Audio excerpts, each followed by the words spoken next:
નમસ્કાર, આપ જોઈ રહ્યા છો સાવધ ન્યૂઝ। અમરેલી જિલ્લાના ખાબા તાલુકાના ઈગોરાળા ગામે રહેણાંક મકાનમાં ચાલતું નકલી દૂધનું રેકેટ ઝડપાયું। રહેણાંક મકાનમાં ચાલતું નકલી દૂધનું રેકેટ 220 લીટર દૂધ અને કેમિકલ યુક્ત પાવડર જપ્ત। 220 લીટર દૂધ અને 214 કિલો દૂધ બનાવવાનો પાવડર જપ્ત। ફૂડ વિભાગે સેમ્પલ લઈને FSLમાં મોકલાયા। વિશેષ રિપોર્ટ સંજય વાઘેલા, અમરેલી જિલ્લા બ્યુરો ચીફ।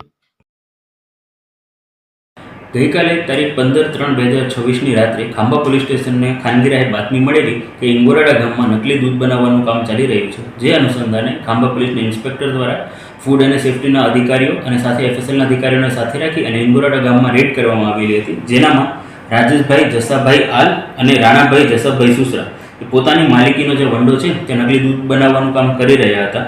જે અનુસંધાને પોલીસ દ્વારા 100 લીટર જે દૂધ છે તે એની સાથે 100 કિલો દૂધનો પાવડર અને 43 કિલોનો વનસ્પતિનો જે તેલ છે એ જપ્ત કરવામાં આવેલું હતું।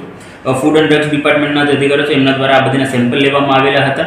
આ જે જેટલું પણ નકલી બનાવટી દૂધ હતું એનું પોલીસ દ્વારા જે બીજા અધિકારીઓ છે એમની સાથે રહીને નિકાલ કરવામાં આવેલો છે અને એમના જે સેમ્પલો કબજે કરવામાં આવેલા છે એમને FSL ખાતે તપાસની અર્થે મોકલવામાં આવેલા છે। આ સાથે જાહેર જનતાને પણ નમ્ર અપીલ છે કે કોઈ પણ જગ્યાએ તેમને જો આવી ઇન્ફોર્મેશન હોય કે નકલી દૂધનું ઉત્પાદન થઈ રહ્યું છે તો એ પોતાના નજીકના પોલીસ સ્ટેશનમાં જરૂરથી કોન્ટેક્ટ કરે।